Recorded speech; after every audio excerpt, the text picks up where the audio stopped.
Olá, graça e paz. Mais um domingo o Senhor nos dá, nos proporciona juntos transmitirmos a palavra dele. Peço que você desde já abra sua Bíblia onde você estiver. Na primeira carta aos Coríntios, primeira carta do apóstolo Paulo aos Coríntios, capítulo 4. Nós encerramos hoje o capítulo 4. Nós temos estudado, temos pregado uma série de mensagens na carta do apóstolo Paulo, na primeira carta do apóstolo Paulo aos Coríntios, e se Deus permitir, encerraremos em algum domingo deste ano essa carta. Peço que você, ao ler comigo, você possa também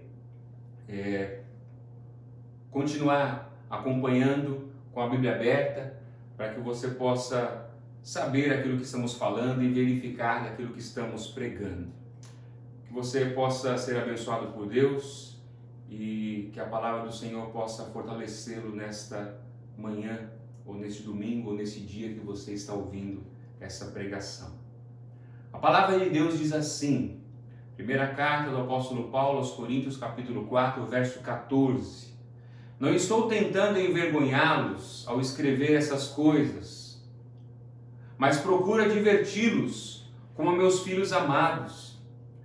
Embora possam ter 10.000 tutores em Cristo, vocês não têm muitos pais, pois em Cristo Jesus eu mesmo os gerei por meio do Evangelho. Portanto, suplico-lhes que sejam meus imitadores. Por essa razão eu estou lhes enviando Timóteo, meu filho amado e fiel no Senhor, o qual lhes trará a lembrança a minha maneira de viver em Cristo Jesus, de acordo com o que eu ensino por toda parte em todas as igrejas. Alguns de vocês se tornaram arrogantes, como se eu não fosse mais visitá-los. Mas irei muito em breve, se o Senhor permitir. Então saberei não apenas o que estão falando esses arrogantes, mas que poder eles têm. Pois o reino de Deus não consiste de palavras, mas de poder. O que é que vocês querem? Devo ir a vocês com vara ou com amor e espírito de mansidão? Vamos orar. Agradecido, Senhor, eu sou. Agradecemos por mais uma oportunidade que o Senhor nos dá. Eu de transmitir a Tua palavra e aqueles que me ouvem de ouvir a Tua palavra, a Tua mensagem, o Teu Evangelho. Tanto a mim como aqueles que me ouvem, dá-nos, Senhor, o discernimento, o entendimento, a clareza, que o Teu Santo Espírito possa nos iluminar, para que possamos compreender, e muito mais do que compreender, possamos aplicar em nossas vidas a Tua verdade. Que o Senhor seja honrado, que o Senhor seja exaltado nesta hora, pela Tua palavra. É no nome de Jesus que eu oro e agradeço. Amém. Eu quero ler duas citações de um livro e aproveitar e indicar mais um livro. Nós temos, ao longo de alguns meses, mais de ano, tentado indicar alguns livros para a igreja, livros bons, livros que podem, além da palavra de Deus, que é suficiente, mas livros que são extraídos da palavra de Deus, você possa ler. Esse livro que eu vou indicar é do Jonas Madureira, O Custo do Discipulado, a doutrina da imitação de Cristo. O custo do discipulado. Jonas Madureira é pastor da Igreja Batista da Palavra e professor, mestre, doutor, um homem de Deus, um amigo querido. Eu quero indicar esse livro para que você possa ler, tanto você pastor como você cristão possa ler. Eu quero ler dois trechos apenas para começarmos essa mensagem de hoje. O primeiro trecho eu vou ler do próprio livro, que está logo na introdução. É uma citação que ele faz de um homem chamado Søren Kierkegaard. Ele é do século XIX, um filósofo, um teólogo. E ele diz o seguinte: há apenas um único nome no céu e na terra, somente um único caminho, somente um único modelo. Aquele que escolhe seguir após Cristo, escolhe o nome que está acima de todo nome, o modelo, que está elevado acima de todos os céus, mas contudo também tão humano que ele pode ser modelo para um ser humano, para que seja nomeado e possa ser nomeado no céu e na terra, em ambos os lugares, como o mais elevado de todos. Pois há modelos cujos nomes podem ser mencionados somente na terra, mas o mais elevado de todos, o único, tem de possuir essa característica exclusiva, pela qual, por sua vez, ele é reconhecido como sendo o único, por ser nomeado tanto no céu como na terra. Esse nome é o nome de nosso Senhor Jesus Cristo. Não é maravilhoso ousar escolher trilhar pelo mesmo caminho que ele andou? Esse é o primeiro trecho que eu quero citar. O outro trecho, Jonas Madureira escreve: ser cristão é ser discípulo de Cristo. Todavia, Jesus não somente fez discípulos, como também os encorajou a fazer outros discípulos. Não tomando a si mesmo e suas ideias como modelo, mas pelo contrário, espelhando-se em Jesus, em suas ideias, ou seja, imitando a Cristo. Quando nós olhamos essa carta que o apóstolo Paulo escreve à igreja de Corinto, nós podemos ver que em muitos detalhes, em muitos trechos, Paulo se coloca como exemplo, como nós vimos no capítulo, nos versos anteriores do capítulo 4. Paulo se coloca como exemplos juntamente com outros apóstolos. Exemplos para que sejam imitados. E por que Paulo tem essa coragem de dizer isso? Porque ele é uma pessoa que imita ou que imitou a Cristo. São essas pessoas que devemos seguir. O tema dessa mensagem é justamente isso, na verdade mais uma pergunta. Igreja, quem devemos seguir? Como igreja, como cristãos, como homens e mulheres que professam a Cristo como o único Senhor e Salvador, como discípulos de Cristo que somos, quem seguimos? A quem devemos seguir? Lógico que muitos podem dizer, não, eu sigo Jesus. Sim, mas Jesus deixou discípulos. Nós não conhecemos Jesus pessoalmente, não conhecemos Ele humanamente. Os apóstolos conheceram, receberam dele diretamente os ensinos, as doutrinas necessárias para discipular e para fazer outros discípulos. Portanto, devemos seguir os apóstolos. Mas quais características das pessoas que devemos seguir? Quais são as características das pessoas que devemos seguir? Pelo menos daquilo que o texto nos mostra naquilo que nós lemos hoje, do verso 14 ao verso 21. Portanto, o tema é igreja. Quem devemos seguir? E qual é o objetivo desse texto para hoje, desse sermão? É refletirmos como nós devemos ser cuidadosos em seguir aqueles que são chamados ministros ou cristãos. É refletirmos o quanto é necessário procurarmos encontrar nessas pessoas, sermos cuidadosos, e avaliarmos as pessoas e vermos se a vida que eles vivem ou a mensagem que eles pregam refletem a pessoa de Cristo. É nisso que precisamos estar atentos. Até aqui o apóstolo Paulo tem apontado à igreja, ou para a igreja de Corinto, quais são os motivos dos seus problemas. Havia muitos problemas que eles estavam enfrentando. Problemas decorrentes e resultados de muitas coisas erradas que eles estavam fazendo.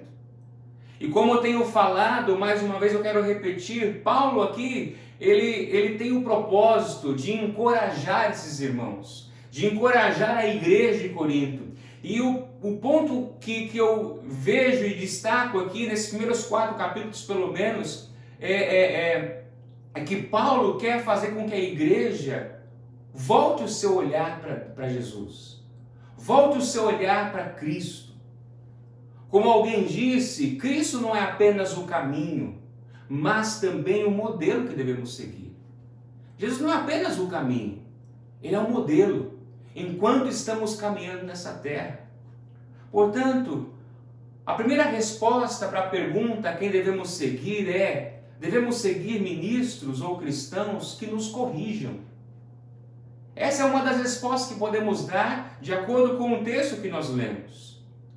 Lógico que eu digo isso no ambiente da igreja local, no ambiente da nossa igreja ou da sua igreja, porque eu não posso corrigir de forma como eu quiser outros irmãos de outras igrejas. Sim, até certo limite, sim, mas dentro da igreja local há doutrinas e há ensinos bíblicos que podemos e devemos praticar para que possamos fortalecer a igreja. E uma das respostas é que nós devemos seguir pessoas ou seguir ministros que nos corrijam. Paulo é um exemplo de como os ministros e também os cristãos devem agir uns com os outros. Ele é um exemplo. Não podemos esquecer que Paulo, desde o capítulo 1, versículo 1 e 2, ele tem consciência de quem ele é. Ele tem consciência de que ele é chamado por Deus, mas ele tem também consciência de que aqueles a quem ele está dirigindo a palavra, aqueles a quem ele está exortando, são filhos de Deus. É a igreja de Cristo. Talvez por isso ele tenha o cuidado de dizer no versículo 14: eu não estou tentando envergonhá-los. A minha intenção não é envergonhar vocês, porque imaginem que essa carta, ou as duas cartas que Paulo escreve, seria lida para toda a igreja. E muitos ali seriam expostos. Muitos mestres. Ele não cita nomes aqui, pelo menos até o capítulo 4, mas ele colocaria as dificuldades da igreja, mas a intenção dele não é envergonhar. Ele deixa claro que as suas palavras têm o objetivo de admoestar. E admoestar tem o sentido de repreender por um erro cometido. A igreja estava errando. A igreja estava cometendo muitos erros. E era necessário uma correção. Era necessário uma repreensão. Porque assim como um pai que por amor ao seu filho o corrige, Paulo também precisava corrigir e assim o faz. Eu acredito, meus irmãos, que a maioria de vocês irá concordar comigo que um pai responsável, um pai que realmente ama os seus filhos, ele nunca deixará de admoestar. Ele nunca deixará de advertir os seus filhos, de instruir os seus filhos, porque ele os ama. Porque ele quer o bem dos filhos. E quando nós vemos o texto, o contexto de Corinto, ao contrário do que muitos pensavam sobre Paulo, Paulo é uma pessoa, Paulo foi um apóstolo, Paulo é um ministro, um irmão em Cristo que se preocupava com o crescimento da igreja. Que se preocupava não com o crescimento numérico, mas com o crescimento espiritual, maturidade dos irmãos. Paulo sabe quem eles são. Paulo sabe que são filhos de Deus. Quando ele diz, meus filhos, ele não está dizendo isso literalmente, porque eles sabem a quem eles pertencem, a quem os cristãos pertencem e de quem são filhos. Mas ele diz o seguinte: eu trato vocês, o meu tratamento com vocês é como a meus filhos. É como filhos. No versículo 15, Paulo usa uma ilustração que pode, para nós não ser muito familiar, mas para eles são figuras familiares. Paulo usa duas figuras de tutor e pai. Tutor era aquele que instruía, era aquele que ensinava por algum período. O pai deixava aos cuidados do tutor para que o filho ou os filhos fossem ensinados e instruídos por um determinado tempo. Eu acredito, entre tantos objetivos que Paulo queria nos ensinar a respeito disso, um deles, pelo menos eu enxergo, é de reforçar o que ele acaba de dizer no versículo 14. Ele diz que aqueles irmãos eram como filhos amados. E quando ele trata, ou quando ele aponta aqui no versículo 15, colocando a ilustração de tutor, de pai, dizendo, olha só o que ele diz no versículo 15: embora possam ter 10.000 tutores em Cristo, vocês não têm muitos pais, pois em Cristo Jesus eu mesmo gerei por meio do Evangelho. Ele quer demonstrar, ou ele quer reforçar o amor que ele tinha por eles. Que o amor por eles não era um amor vazio, ou um simples relacionamento. Não, era algo mais sério. Por mais que possamos ter um carinho por instrutores ou mestres na nossa caminhada, nas nossas vidas, e muito mais naquele tempo, o vínculo que um pai tem com seus filhos sempre será diferente. Sempre será mais profundo, mais forte. Por mais tempo que passemos, por mais amor e carinho que tenhamos pelos instrutores, pelos nossos mestres e professores. E isso ele quer deixar bem claro, que o carinho que ele tinha, que o amor que ele tinha pela igreja era muito forte. Assim como os laços entre os pais e filhos são fortes, a sua relação com eles era como de um pai que os gerou. Por isso que Paulo fala, eu gerei vocês. Não biologicamente, mas ele diz, eu gerei vocês em Cristo. Em Cristo, Paulo tinha gerado muitos ali. E a palavra gerar, ela nos aponta para um relacionamento. A palavra gerar nos aponta para uma ligação. Algo que está ligado, um amor envolvido. Não qualquer amor, mas um amor de ligação, de aliança. Por isso ele não tem receio algum de advertir. Por isso ele não tem receio nenhum de corrigir a igreja, de corrigir os irmãos. Quem ama, corrige. Paulo está ensinando à igreja que o verdadeiro ministro sempre irá corrigir. Os verdadeiros irmãos sempre irão corrigir, lógico, em amor e na palavra. Por isso Paulo tomou cuidado de dizer, olha, a minha intenção não é envergonhá-los, mesmo que a correção possa envergonhar, porque toda correção no primeiro momento não é agradável, mas o fruto da correção, o fruto da disciplina, como diz o escritor aos Hebreus capítulo 12, o fruto é bom. A correção, ninguém gosta de ser corrigido, mas é necessário.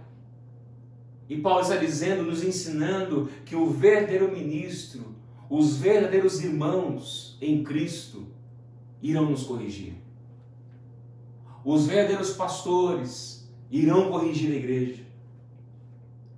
Ele precisa corrigir a igreja de Corinto. Ele está corrigindo a igreja de Corinto, mas agora a intensidade vai depender do comportamento deles. É isso que ele diz no versículo 21. Se pularmos para o versículo 21, é a pergunta que ele faz. A correção deve ser feita, mas ele diz, que é que vocês querem? Eu devo ir a vocês com vara ou com amor e espírito de mansidão? É importante notar aqui nesse texto que Paulo não está ameaçando, dizendo mais ou menos assim, olha que eu vou aí. Tome cuidado. Não, Paulo está dizendo eu vou. Eu irei. E como ele irá? Vai depender do comportamento da igreja. Vai depender da resposta que eles estarão dando. Porque como um pai amoroso, ele deseja ser gentil. Como um pai que ama, ele deseja ser gentil com aquelas pessoas, com aqueles irmãos. Mas por causa do comportamento dos filhos, Paulo já está preparado para ser um pouco mais duro. Ele está preparado para ser um pouco mais firme. E isso nos ensina algo importante como igreja, meus irmãos. Tanto ser gentil como rigoroso faz parte do amor. Faz parte daqueles que amam e do relacionamento de amor e do verdadeiro amor. E uma aplicação que podemos trazer diante disso, creio que não somente para hoje, mas já existia naquela época. Não é difícil vermos nas igrejas locais, tanto hoje como naquela época, e poderia estar existindo naquele momento, naquela igreja e nas igrejas que Paulo visitava e também plantou, muitos ministros ou cristãos, pelo menos de dois tipos: aqueles que são bajuladores e aqueles que são autoritários. Aqueles que são autoritários, aqueles que são bajuladores. E é interessante notar que os dois tipos de pessoas, ou dois tipos de grupos de ministros ou cristãos, tanto os autoritários como os bajuladores, têm objetivos semelhantes. E um dos objetivos primeiros e mais importantes deles, que podemos enxergar, é que os dois tipos de pessoas, eles querem manter os membros. Eles querem manter a membresia, porque eles acreditam que assim a igreja se manterá guardada. Eles acreditam que a igreja dessa maneira se manterá protegida e eles não perderão ninguém. Um exemplo é que os autoritários normalmente gostam de usar sua posição. Os autoritários gostam de usar títulos que possuem para manter os seus membros. Em outras palavras, para controlar a igreja. Já os bajuladores usam o amor. Lógico que o amor, naquilo que eles entendem sobre o amor.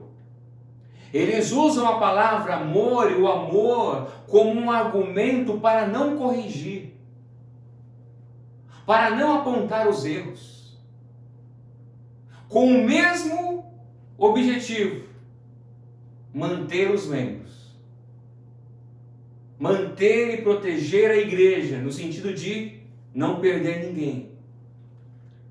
Tanto um grupo como outro se esquecem do que a palavra diz sobre correção, do que a palavra diz sobre instruir, sobre admoestar, que quem ama corrige, e aquele que corrige, de acordo com a palavra, irá corrigir sempre com amor. E falando em palavra, enquanto um grupo vai além da palavra, o outro prefere omitir a partes da palavra. Normalmente os autoritários, eles inventam doutrinas. Os autoritários, eles vão além do que a palavra ensina, criando regras e dizendo que foi Deus que falou. Mas enquanto isso, os bajuladores são pessoas, ou são ministros, ou são cristãos que preferem não aumentar, mas omitir. Não dizer o que a palavra está dizendo. E queridos, isso é uma triste realidade. Eu digo isso com muita tristeza. Não digo isso apontando, não digo isso como se eu fosse melhor, ou como se a nossa igreja local fosse perfeita. Não somos. Somos tendenciosos a ser autoritários às vezes, e somos tendenciosos a sermos bajuladores. Cada cristão, cada pastor, cada ministro devemos estar atentos a isso. Atentos. E usarmos apenas a palavra como regra, como doutrina, como meio de correção, mas nunca deixarmos de corrigir. Porque a correção, ela é bênção na vida da igreja. E a pergunta que eu faço: quem você tem seguido? Quem você tem seguido na sua caminhada cristã? Você prefere seguir pessoas que te bajulam? Ou você prefere, não, pastor, eu preciso de pessoas que sejam autoritárias, porque eu não sou fácil? Precisamos de pastores, precisamos seguir pessoas que nos corrijam de acordo com a palavra de Deus. Não baseado em si mesmos, não baseado naquilo que achamos, mas baseado na palavra, baseado nas escrituras sagradas.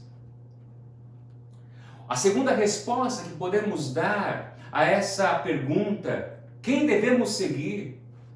Devemos seguir ministros ou cristãos que imitam a Cristo. Devemos seguir ministros ou cristãos que vivam aquilo que ensinam. É o que podemos ver na vida de Paulo. É o que podemos ver na vida dos apóstolos. Não que eles eram perfeitos, eles não eram. Mas eles viviam o que ensinavam, ou procuravam viver como o que ensinavam. E Paulo vem lembrando à igreja qual tem sido a sua mensagem. Paulo já vem lembrando à igreja, desde o capítulo 1, qual tem sido a mensagem que ele tem ensinado. E mais do que isso, como ele tem vivido, como tem sido o seu viver. No versículo 15 ainda, quando ele diz, em Cristo eu mesmo o gerei por meio do Evangelho, ele quer deixar claro que a fonte do seu viver é uma só. A fonte de Paulo, da onde ele tirava toda a sua palavra, toda a sua mensagem, todo o seu viver, o seu exemplo, o seu modelo, é um só. É Cristo. Jesus Cristo é o modelo de Paulo. Por isso ele não tem receio algum, como já falamos no início. Paulo não tem receio, Paulo não tem medo algum de dizer o que ele diz no versículo 16. Portanto, eu suplico-lhes que sejam meus imitadores. Isso no primeiro momento parece arrogância, mas não é. Paulo não está sendo arrogante. Não parece que Paulo esteja aqui reivindicando algo da igreja, algum status, uma posição especial, como muitos naquela igreja estavam querendo.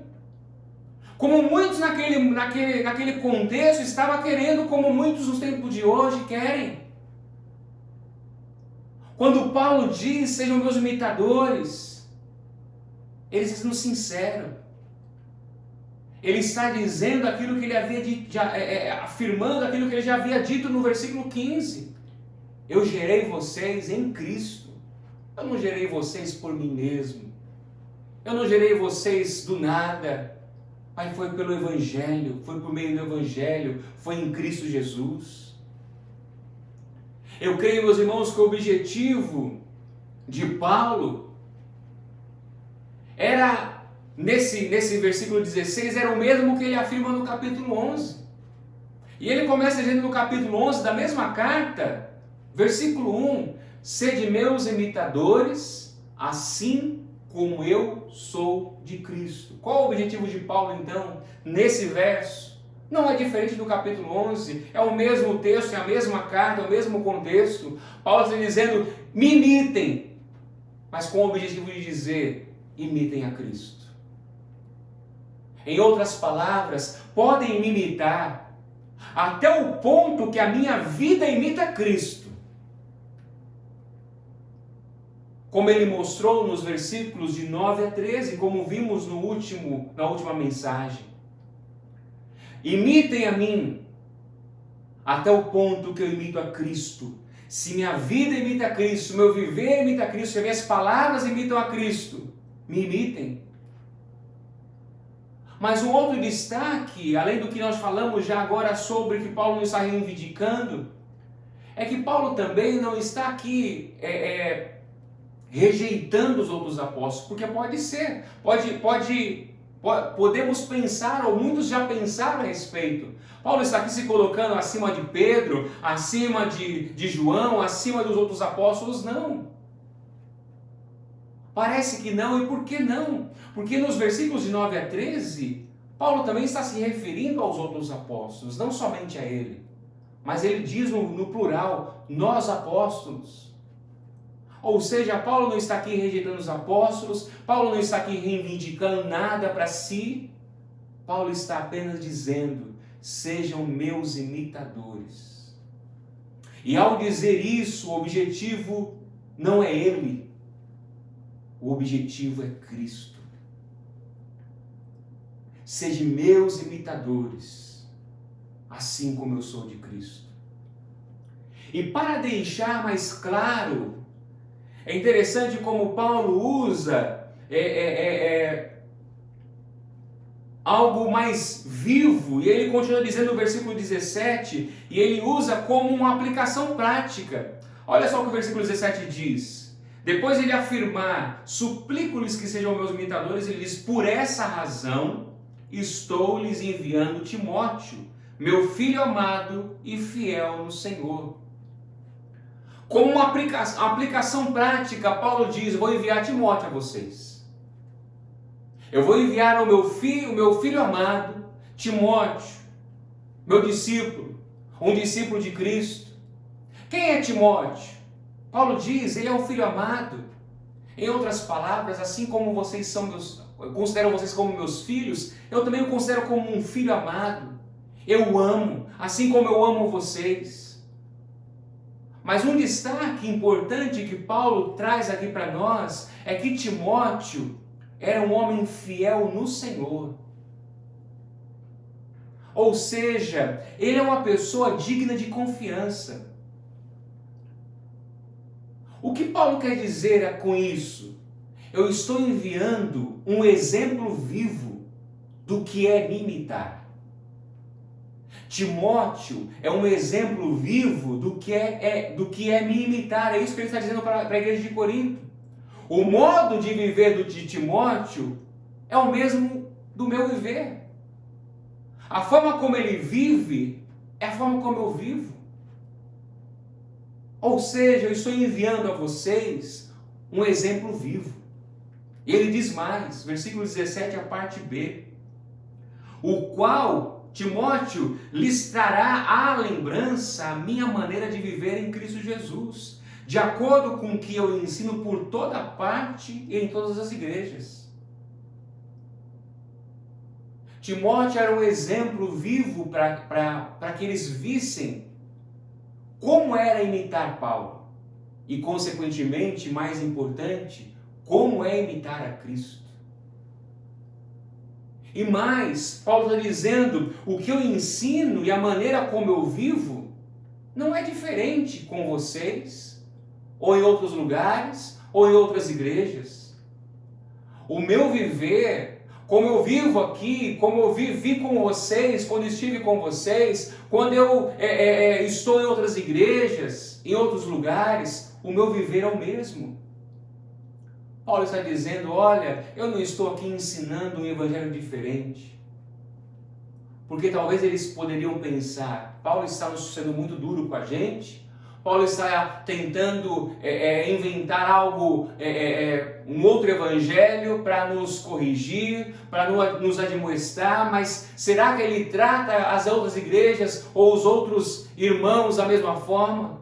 Sim, ele tratava da mesma forma. Ele está dizendo, olha, o mesmo evangelho, a mesma palavra, a mesma mensagem, eu ensino em toda parte, em todos os lugares.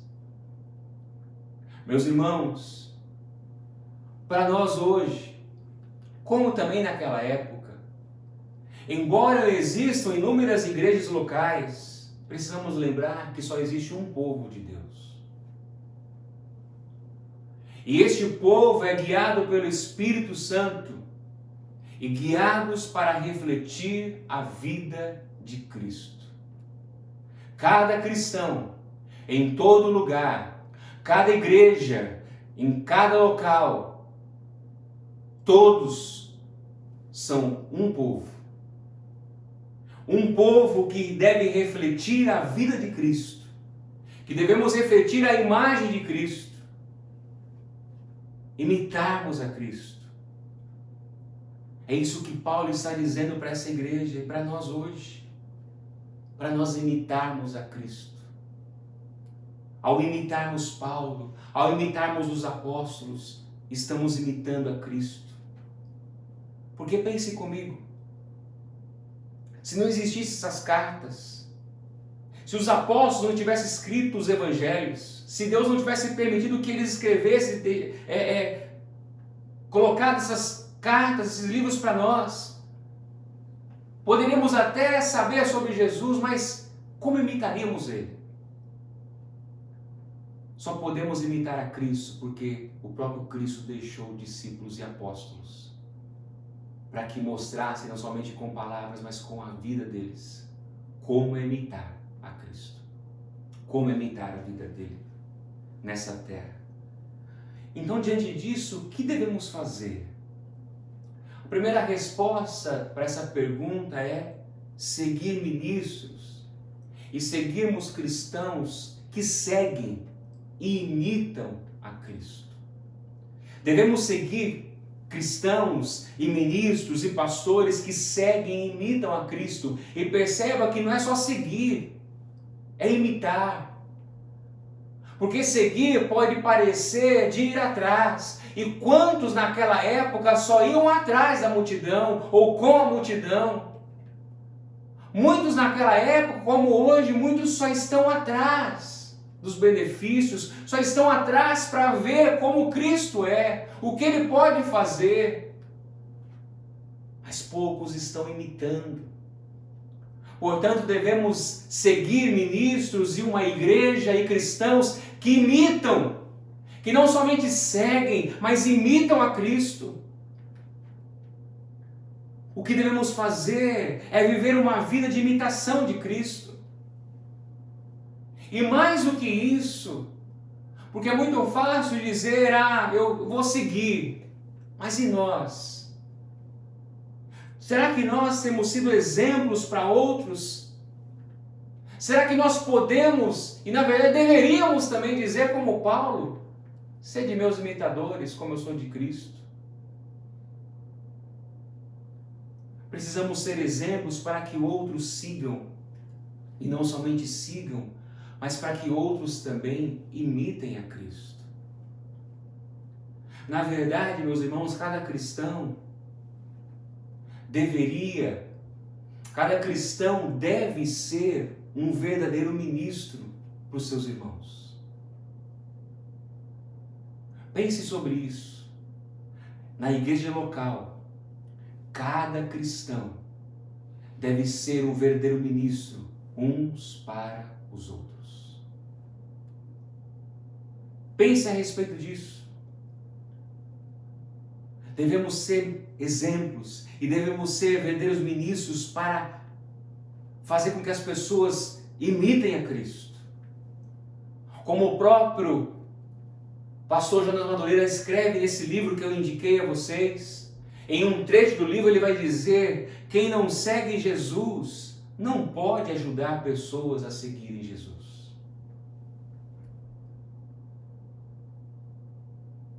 Talvez você possa perguntar, mas eu não consigo. Mas antes de dizer isso, pergunte para você: eu tenho seguido Jesus?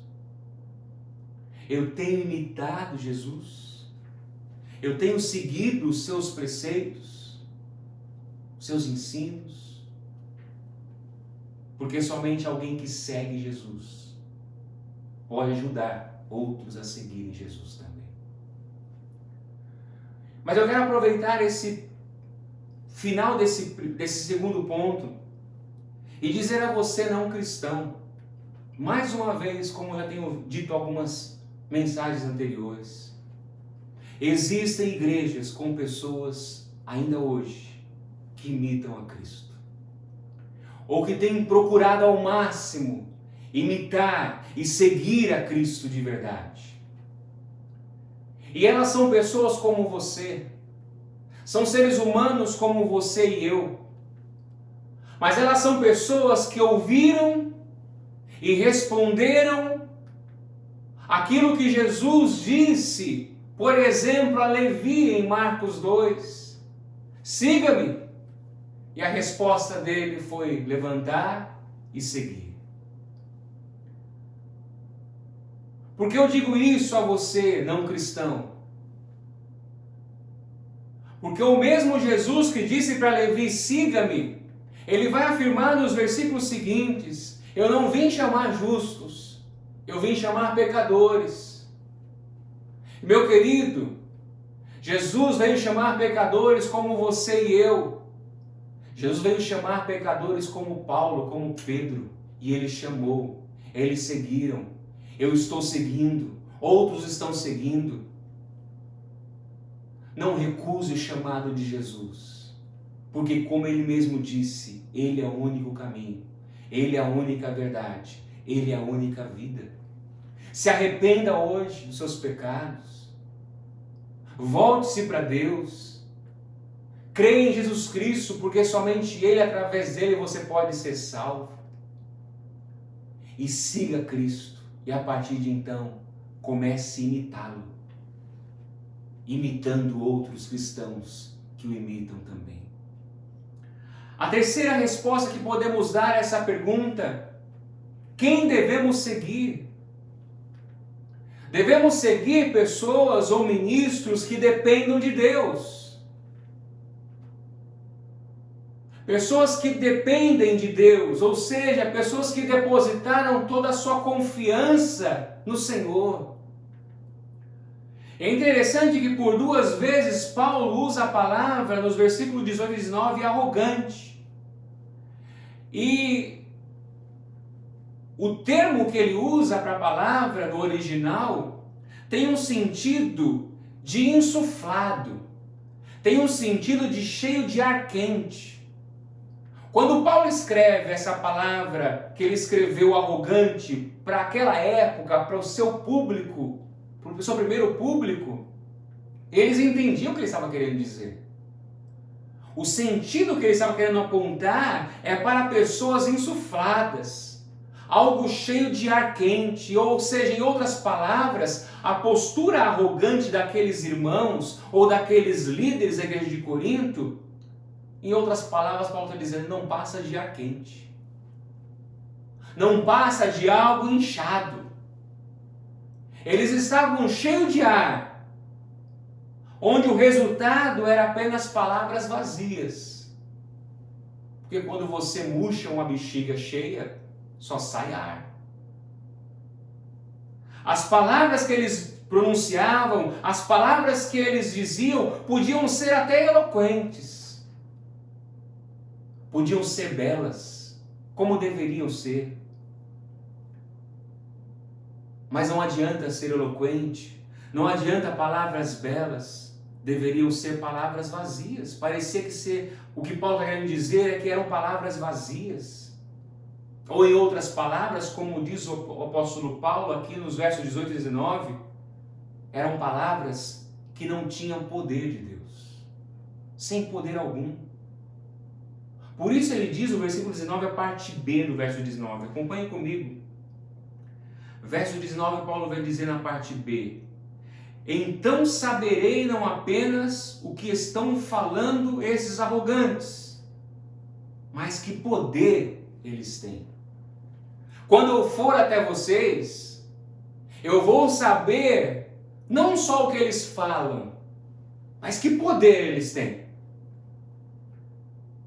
E com certeza Paulo iria verificar, e como verificaria, e como já sabia, que eram apenas palavras. Palavras vazias e sem poder algum.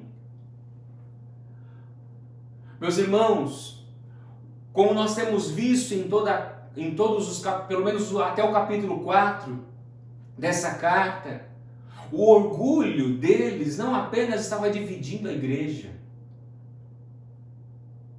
mas Paulo está aqui afirmando, também nos lembrando que o orgulho desses irmãos, o orgulho desses líderes, era uma demonstração que eles não dependiam de Deus.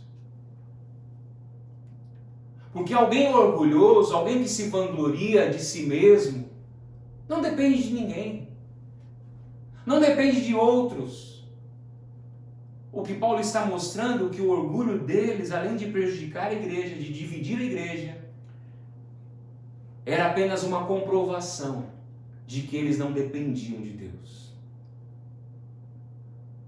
No caso de Paulo, como podemos ver desde o capítulo 1, Paulo é alguém que mostra na sua vida, na sua mensagem, alguém que depende do poder de Deus.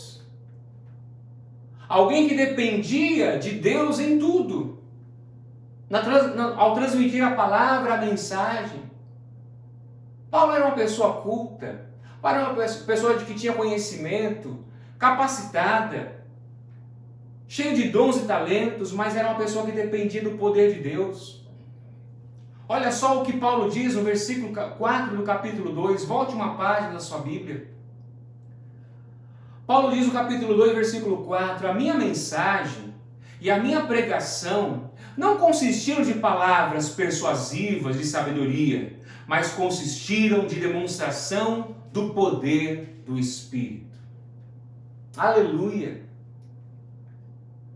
Que Deus levante em nossos dias homens, pastores, ministros, cristãos, que não estejam atrás de status, que não preguem ou falem apenas para mostrar o quanto são, o quanto podem, mas que preguem, mas que falem e dependam do poder do Espírito Santo de Deus.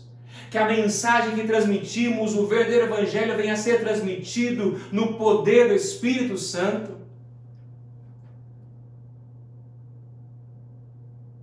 Que Deus levante, assim como Paulo, homens no tempo de hoje, que dependam dele. Que possamos depender de Deus. Leiamos o verso 19 mais uma vez. Quero ler o 18 mais uma vez. Alguns de vocês se tornaram arrogantes, como se eu não fosse mais visitá-los. Alguns poderiam dizer: Paulo não vai vir mais não, Paulo não ama vocês. As palavras de Paulo não são tão boas assim. Mas ele vai dizer: mas irei muito em breve. Eu irei muito em breve, se o Senhor permitir. Então saberei não apenas o que estão falando esses arrogantes, mas que poder eles têm. Pode ser que nesse pequeno trecho da primeira parte do versículo 19, se lermos rapidamente, passamos desapercebidos sem notarmos. Mas Paulo aqui demonstra algo muito importante. Nesse simples verso, nessa simples frase, Paulo demonstra que ele depende ou dependia de Deus. Ele diz: eu irei, mas ele diz algo importante: se o Senhor permitir. Se o Senhor permitir, eu irei. Paulo mostra para nós e nos ensina que ele não é um ministro independente, que ele não é guiado pelo seu coração. Ele é guiado e deseja ser guiado por Deus, pela sua palavra, pelo Espírito Santo. Ele mostra que ele está debaixo da direção do Senhor, até nas mais simples decisões da sua vida. Como devemos aprender com Paulo, como devemos aprender com os discípulos, com a palavra de Deus. Ao dizermos algo, ao afirmarmos algo, ao dizermos essa palavra, não dizer por dizer, mas dizer com sinceridade: eu vou fazer se o Senhor permitir, se o Senhor quiser, se Deus quiser. Não como uma palavra, não como uma frase de efeito, mas como uma palavra verdadeira, que parte de um coração que confia, que parte de um coração que depende de Deus.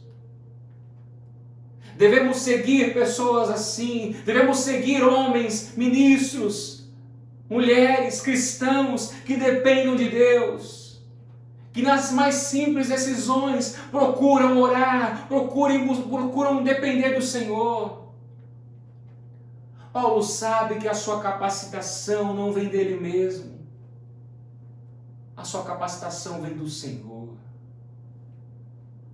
E olha só o que ele diz no versículo 20, concordando e consequência do versículo 19: pois o reino de Deus não consiste de palavras, mas de poder. O reino de Deus não consiste de palavras, mas de poder. É importante também destacarmos aqui que Paulo não é contra quem fala bem. E por que eu sempre destaco algumas coisas? Porque quando nós lemos alguns trechos como esse, infelizmente muitas pessoas extraem esses textos fora do contexto, sem entender o que a palavra quer dizer, e interpretam de uma forma errada. E muitos até interpretam dessa forma: Não é importante falar bem não, fala de qualquer jeito. Não precisa estudar, não precisa se aperfeiçoar. Não é isso que Paulo está dizendo. Paulo não está dizendo que o falar bem não seja importante. Paulo não é contra o falar bem. Não. O que Paulo quer dizer para nós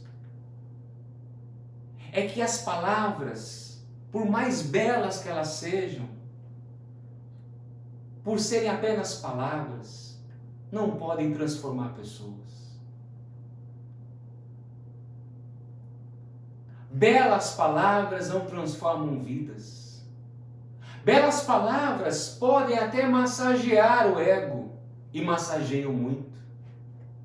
Belas palavras podem até acariciar o coração dos seus ouvintes. Mas belas palavras não transformam corações. Belas palavras não transformam vidas. O que transforma vidas é o poder de Deus. O que transforma vidas é a palavra de Deus, no poder do Espírito de Deus.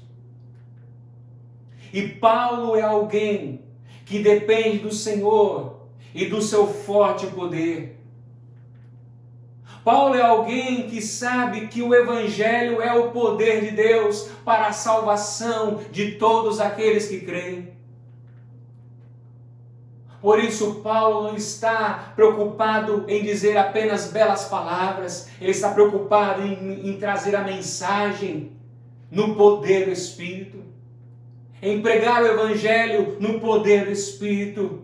Paulo é alguém que depende de Deus, Paulo é um apóstolo que depende do Senhor, é um ministro que depende. Siga essas pessoas. Siga pessoas que dependam do Senhor. Siga pessoas que imitem a Cristo.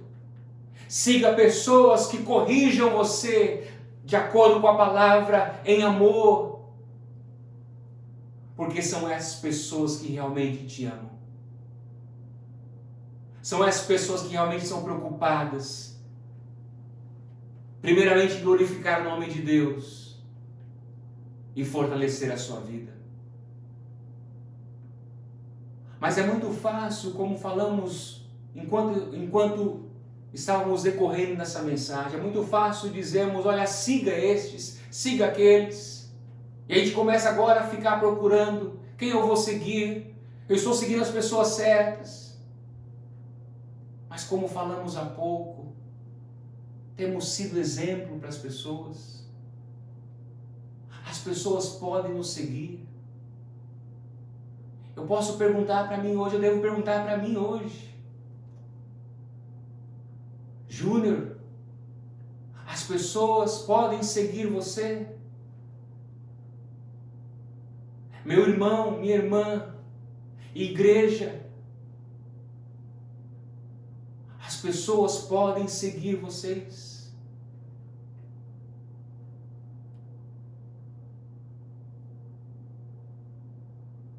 Que o Espírito Santo de Deus possa fortalecê-los, possa falar mais ao coração de cada um. A minha oração é também que Deus tenha misericórdia de nós e que Ele nos ajude, nos capacite a sermos cada vez mais imitadores de Cristo, para que possamos ajudar outros a imitarem a Cristo. Isso é ser discípulo. Isso é discipulado. A minha oração é que a nossa igreja, a Igreja Mais Nova Aliança, seja uma igreja que imite a Cristo. E que ajude a todos, uns aos outros, a imitarem a Cristo também. Igreja,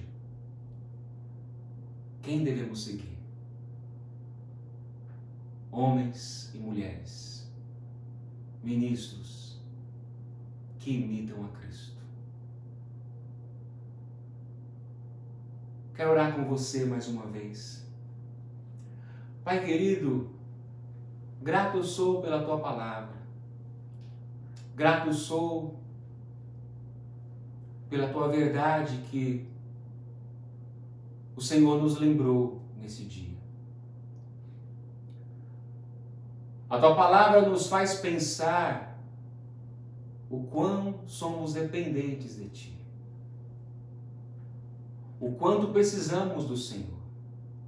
E é por isso que eu oro, Pai, para que teu Espírito Santo não somente toque nos corações daqueles que me ouvem, mas também dê a eles a clareza, o entendimento, o discernimento, e que saiamos, tanto eu como eles, de qualquer zona de conforto, e que possamos sair dessa zona de conforto para pregar o teu Evangelho, fazer com que outros sigam a ti, sigam o teu Filho Jesus, imitem a Cristo, o único modelo, o maior modelo, o principal modelo.